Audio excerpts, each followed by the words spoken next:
Bienvenidos. ¿Creó Jesús el mejor vino? ¿Tomó Jesús vino? Estas son dos preguntas de algunas que vamos a contestar esta meditación.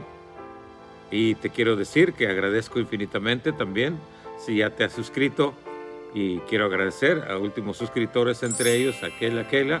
Gracias por apoyarnos y te invito a que compartas también este canal. Así que te deseamos vida, paz y salud en el nombre de Jesucristo. También quiero decirte que si buscas conocer toda la verdad de la vida y ministerio de Jesús, estás en el canal correcto. Agradecemos infinitamente pues estar con nosotros y comenzamos hoy con el siguiente pasaje. Hoy todavía en algunos lugares del mundo se celebran las bodas como hacían antiguamente los judíos, es decir, por 7 días. Lo vemos en las bodas de Jacob y Lea en Génesis. También algunas festividades de los judíos se extienden por 7 días. Mi esposa es de África, Camerún para ser exacto, y sé y he visto que las bodas ahí todavía son de 7 a 5 días, dependiendo de la economía, de la preparación que la familia ha hecho, porque las bodas en el país de mi esposa no son solamente 2 que lo hacen, sino en verdad toda la familia, porque se va a servir comida y bebida hasta que todos se satisfagan. Eso es lo que vamos a estudiar hoy. Vamos a meditar sobre las bodas de Canaán. Así, una boda pues en ese país es algo muy importante, como lo era en tiempos antiguos, porque si faltaba el vino o la comida, se le puede tachar a la familia como avara por no haber provisto lo suficiente para tal celebración. La historia bíblica que veremos hoy es evadida por los puritanos y cenobitas por las razones que veremos hoy.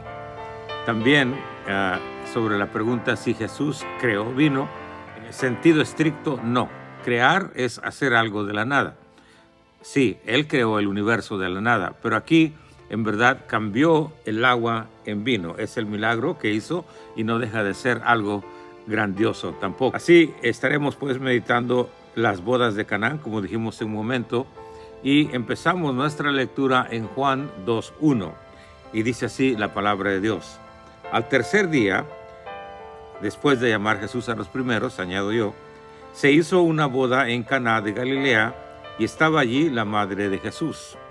Y fueron también invitados a las bodas Jesús y sus discípulos. Entonces tenemos primero, es una boda. Segundo, el lugar es en Caná de Galilea. ¿Quiénes están ahí? Está la madre de Jesús, Jesús y sus primeros discípulos. Puedo decir entonces que Jesús, con el acto de asistir a esta boda, no solamente honra, sino también apoya a la festividad. Esto echa fuera el santonismo y fariseísmo actual, que dicen que los cristianos no deben celebrar ninguna fiesta. La Biblia dice que debemos aprender a contar nuestros días. Así que si tienes un cumpleaños, da gracias a Dios por eso. Y no solo Jesús, como dije yo, aprobó con su acto, sino también ayudó a celebrarlo, ayudándoles, como veremos en esta historia. También puedo decir que las enseñanzas de Jesús, más que palabras, son hechos. Mucha gente quiere encontrar, Jesús no dijo esto, Jesús no dice el otro. No, mira qué hizo. Si tú te pones con atención a ver qué hizo, esa es la enseñanza. Y también encontramos en la Biblia griega, la palabra que usa Juan no es discípulos, sino alumnos. Y puedo decir entonces que Jesús enseñaba con su ejemplo, con sus actos, lo que Él quería. Gloria a Dios.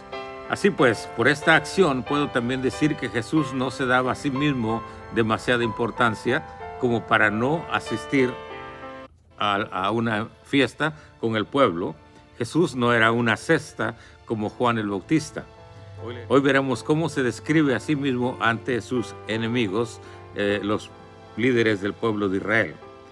También quiero aclarar que la palabra griega que Juan usa en su evangelio, como lo dijimos una vez más, es alumnos. Por este pasaje y los siguientes podemos afirmar que los discípulos presenciaron personalmente los milagros y señales que hizo. En este caso tenemos a Simón Pedro, Andrés, Felipe y Natanael. Cosa muy importante para las Sagradas Escrituras, pues que ellos nos narran y fueron testigos oculares, como Juan dice, lo que nuestras manos palparon, lo que nuestros ojos vieron, eso es lo que testificamos. Continuamos con nuestra lectura de esta mañana. Está en Juan 2:3, y dice así: y faltando el vino, la madre de Jesús le dijo, no tienen vino. Ya aclaramos por qué era tan importante. Dijimos que era un evento que se podía tomar bien o mal, depende de cómo atendieron a sus invitados. En el antiguo mundo era parte de la ética, ¿verdad? Cuando alguien pasaba, aunque fuera desconocido, lo invitaban a comer. Dicho eso, pues, el vino se acabara, ponía en apuro a los novios. Por mucho tiempo se les podría tachar de mezquinos, de avaros, por no suplir lo necesario. El apóstol Juan no nos aclara qué relación familiar o amistosa había con los novios. Solamente nos dice que María vio que faltaba el vino. Entonces vino a Jesús tratando de que él ayudara, y confío que él pensaba que él podía hacer algo. Esta frase pues manifiesta su confianza de María en que Jesús podría ayudarles. Y eso es lo que nosotros debemos también tener hoy día. Es confiar que Jesús puede ayudarnos en cualquier situación, aunque parezca que no tiene solución. Ahora, pongamos mucha atención a la forma en que Jesús contesta esta petición de María. Inclusive vamos a ver que hasta es un poco brusco, y esto trae consecuencias, vamos a decir, doctrinales, porque hoy día hay hasta fetichismo, que algunos dicen que hay que pedirle a María por esto, por lo otro. Vamos a ver qué es lo que dice las Sagradas Escrituras. Verso 4. Dice Jesús: ¿qué a mí y a ti, mujer? Aún no me llega la hora de mí. Estoy leyendo de la traducción textual del griego. Dice: ¿qué a mí y a ti, mujer? Es un rechazo brusco. Es una forma que no era muy común, ¿verdad?, para un hijo hablarle hacia su madre. Se ve por la forma de pregunta entonces que se dirige a ella como mujer. Un tratamiento para alguien que es igual o inferior que la persona que habla. Dice: mujer, ¿qué a mí y a ti? Eso sería muy extraño, como decimos, para un hijo hablar así. Pero Jesús quería dejar bien claro esto. Quería dejar claro que María no es la que dicta cuándo el Señor Jesús habría de hacer sus maravillas. No es María la que está a cargo del ministerio de Jesucristo. Es claro por muchos pasajes, inclusive Jesús lo dice claramente: yo obedezco, yo hablo lo que mi Padre me dice. Claro, estamos hablando de nuestro Padre Celestial. ¿Qué a ti, mujer? Es una forma retórica también, podemos decir así, usual en aquellos tiempos, para decirle a alguien: ¿por qué te inmiscuyes? ¿Por qué te metes en asuntos que no te corresponden? Con esto le dice a su madre, pues, que no debería entrometerse en su misión, sino que él tiene que oír del Padre. Es un rechazo a la intromisión de María. Ahora, también quiero decir que María está preocupada por el hecho de que falta el vino. Tenía que haber vino suficiente para los días de fiesta. El verso 4 dice Jesús: aún no llega la hora de mí. Estoy leyendo de la traducción textual del griego. Aún no me llega la hora de mí. Es decir, Jesús sabía que este milagro abría el camino a su ministerio. Vamos a ver también la importancia de esto.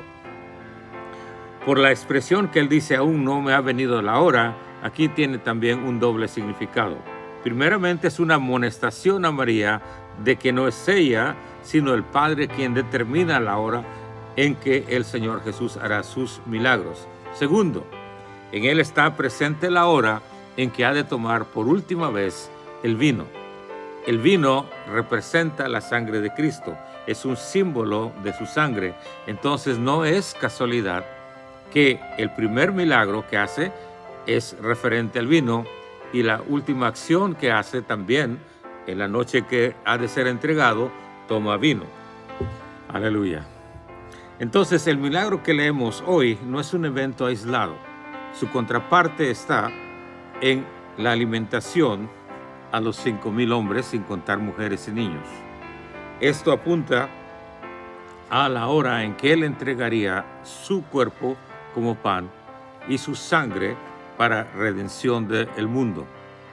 Y eso se celebra cada vez que celebramos la Santa Cena. La Santa Cena es la celebración del nuevo pacto.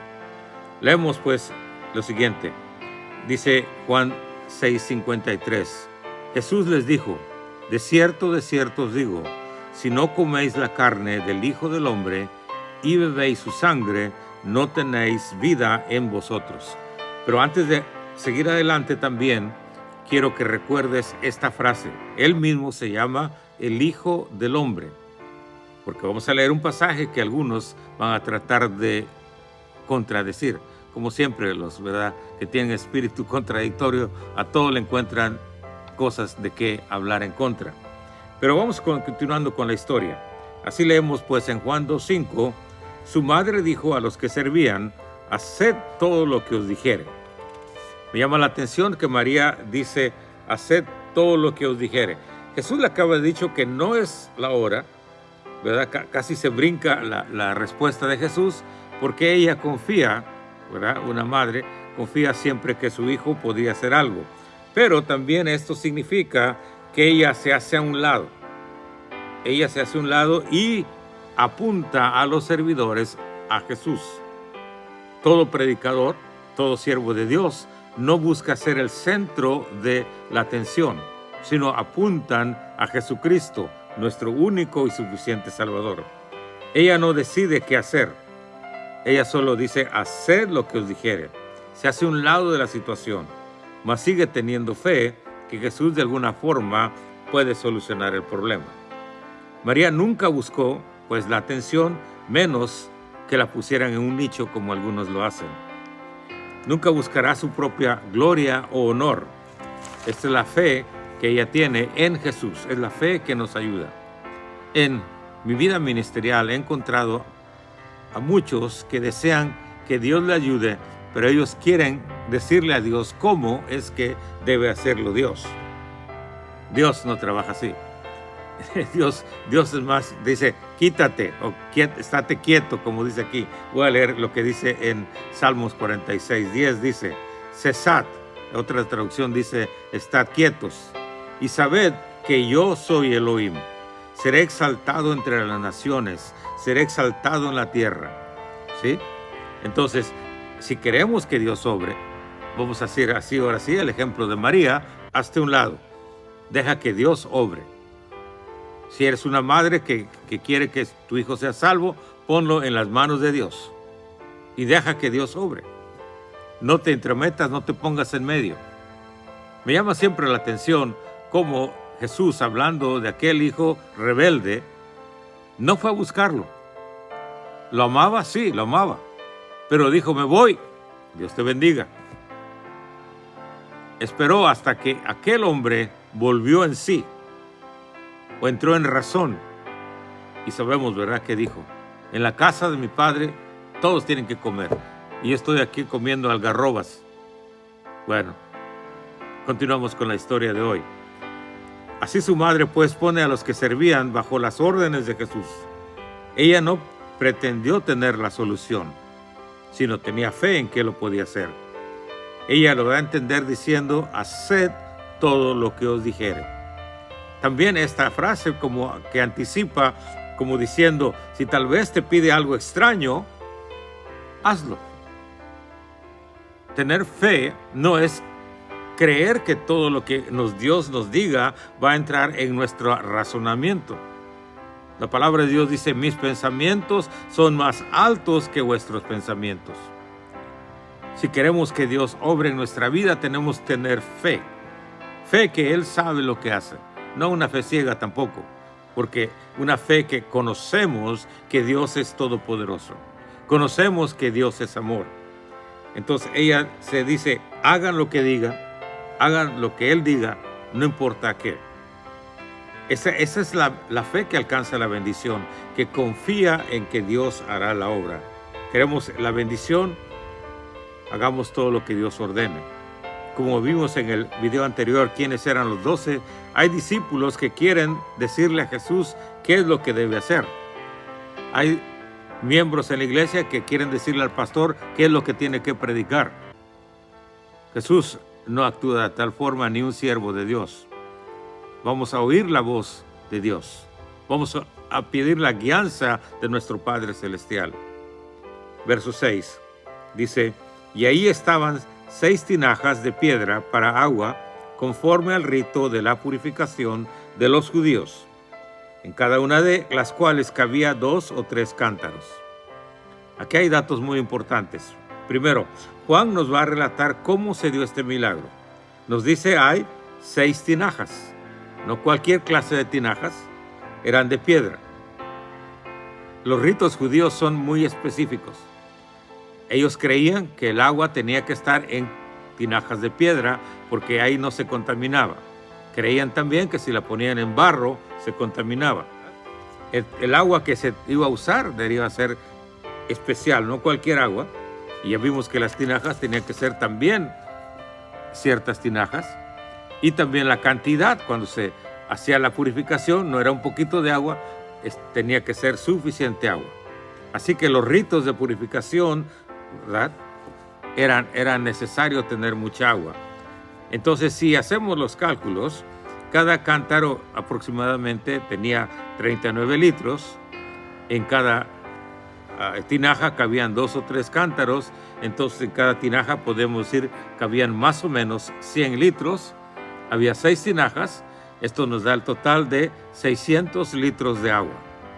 Juan nos quiere poner también en aviso de qué grande es el milagro. ¿Qué tan grande es? Dios siempre suple nuestras necesidades. ¿Sí?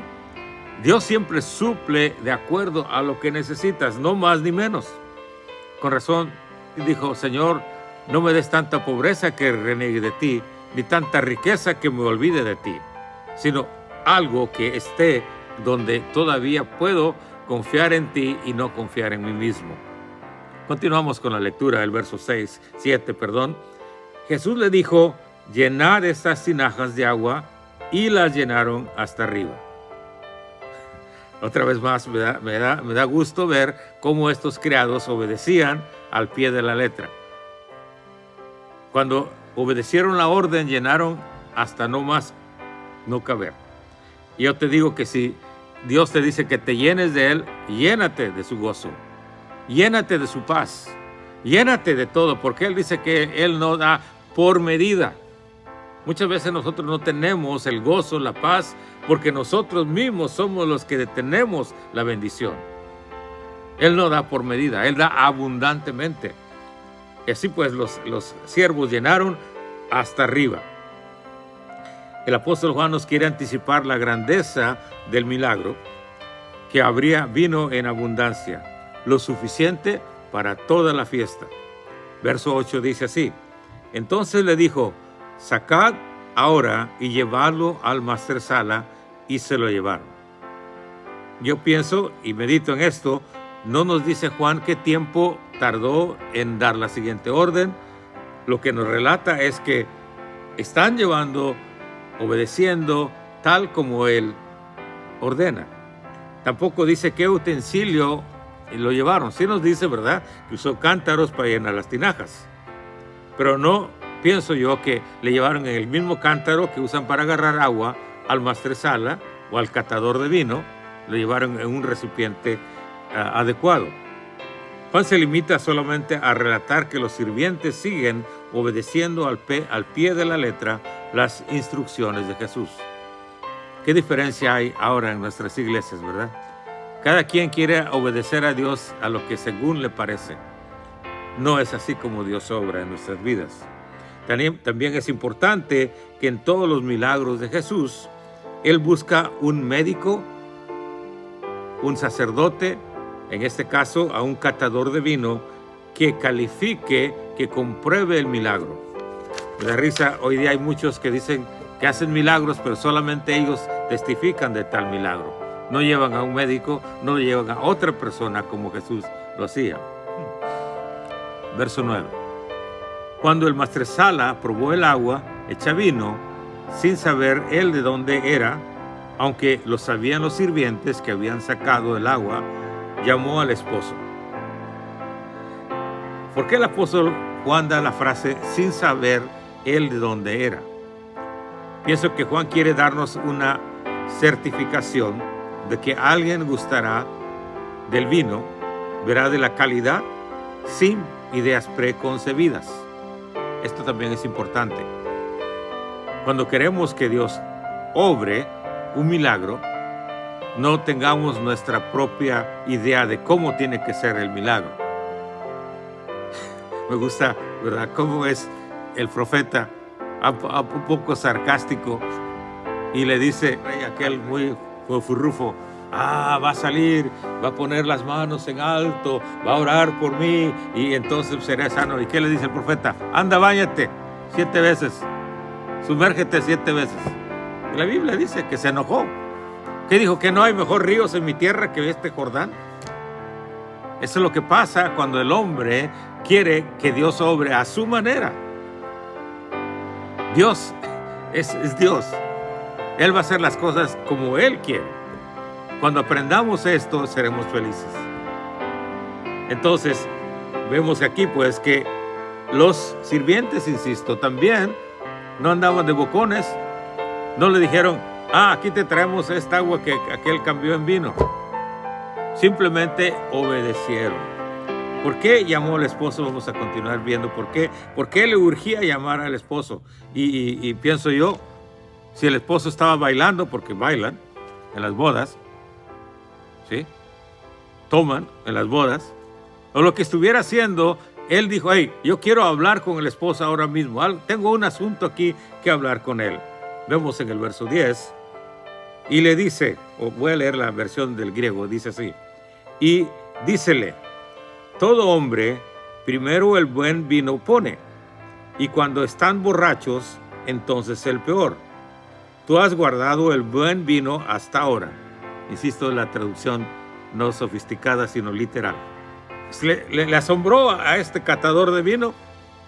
Dijo: oye, tú no has hecho como todos los hombres. Primero ponen el buen vino y luego el corriente. Yo personalmente pienso que este hombre nunca había probado un vino tan bueno. Vuelvo a la pregunta del video. ¿Jesús hizo el mejor vino? Sí, el mejor vino. El maestresala estaba sorprendido que en esta boda no se siguió la tradición o el orden acostumbrado, sino dice: todo hombre primero el buen vino pone, y cuando están borrachos, entonces el peor. ¿Por qué? Porque cuando ya un hombre o mujer está borracha, pues ya no siente la calidad del vino o ya no le importa. Entonces se servía primer vino. Y también algunos que quieren sofisticar las cosas, limpiarlas ahí. Desde Noé hasta nuestros días, los judíos toman vino, mucho vino. No por casualidad, Pablo le dice a Timoteo: los diáconos asimismo deben ser honestos, sin doblez, escucha, no dados a mucho vino. Los judíos siempre han tomado vino hasta hoy. Incluso los rabinos toman vino. Ahorita vamos a hablar de eso, de esa situación. Continuamos con la historia. Entonces, el maestresala le sorprendió la calidad de vino y el orden en que Dios hizo las cosas aquí. Es curioso, ¿verdad? Jesús dice que los primeros serán postreros y los postreros primeros.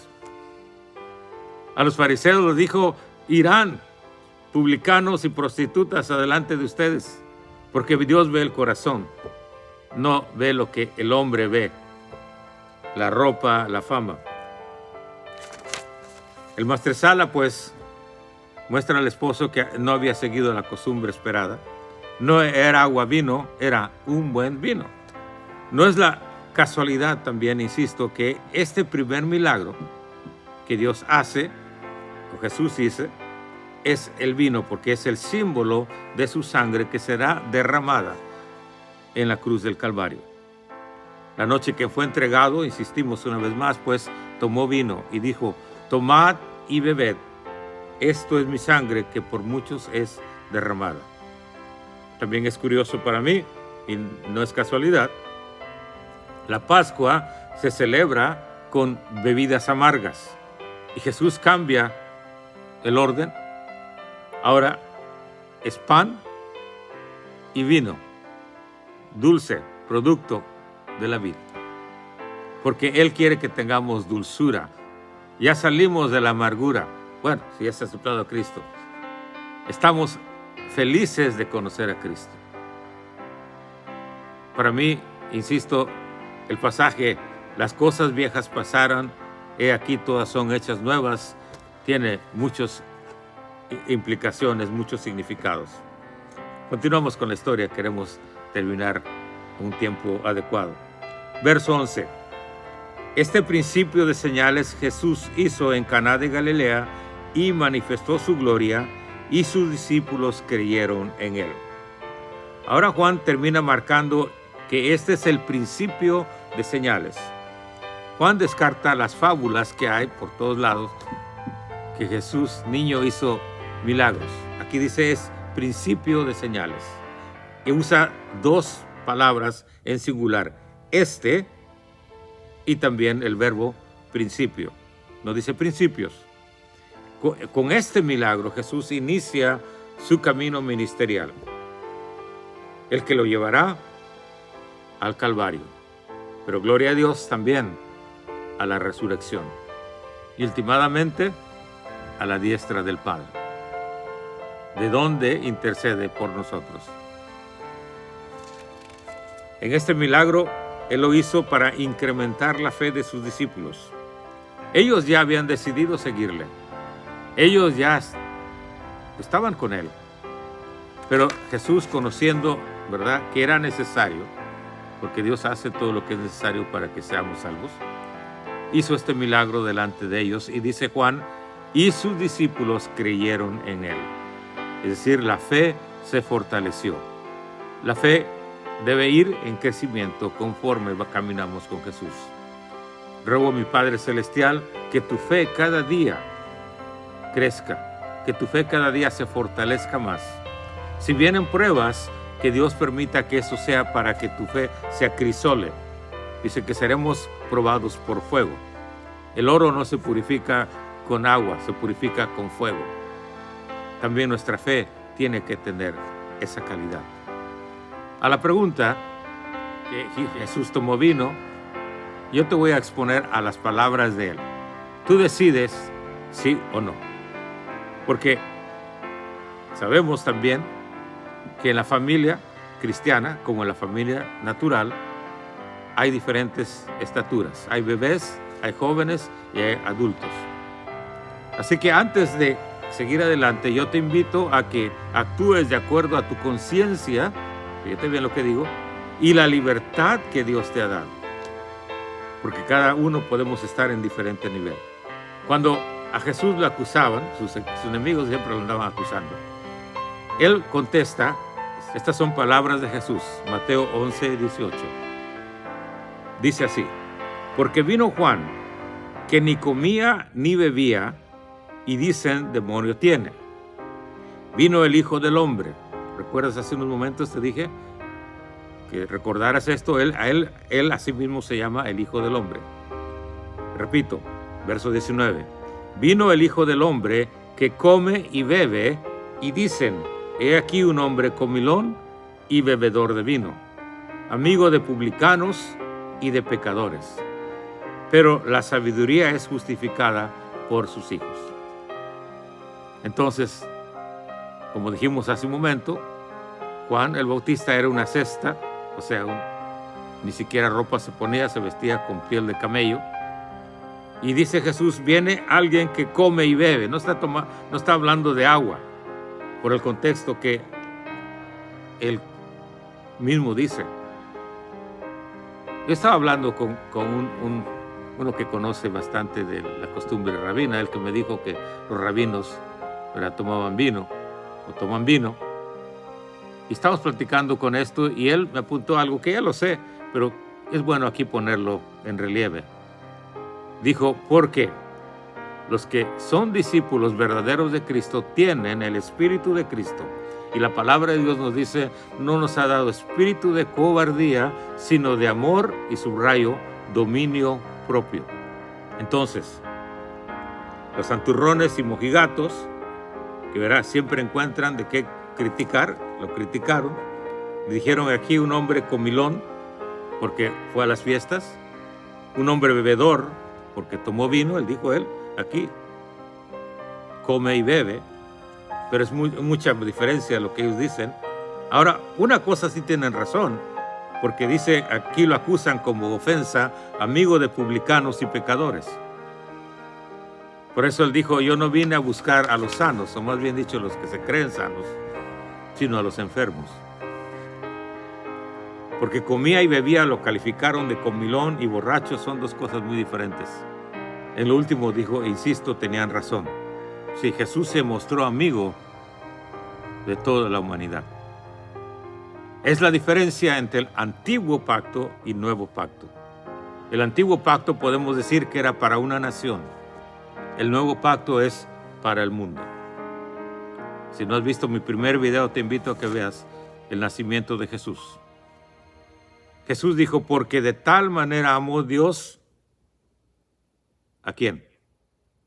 Al mundo. El Evangelio es para el mundo. El Evangelio es para todo aquel que quiera creer.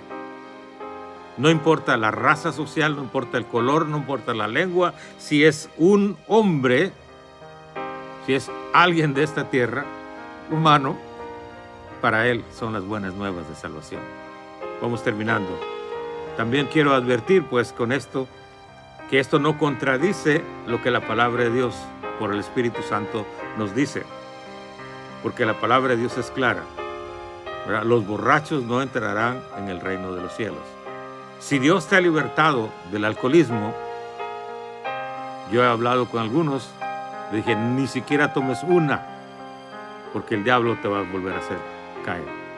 Mire lo que dice Proverbios 23, 31, 32. No mires el vino cuando rojea, cuando resplandece su color en la copa. Se entra suavemente, mas el fin como serpiente morderá, y como áspid dará dolor. Cada quien actúe de acuerdo a su fe. Cada quien nos conocemos, nosotros mismos sabemos cuáles son nuestras, vamos a decir, lados fuertes, cuáles son nuestras debilidades. Decía en una clase dominical a mi iglesia, ¿verdad? Últimamente el doctor dice que tengo mucho azúcar. Entonces les digo a ellos, ¿qué negocio tengo yo de irme a meter a una panadería?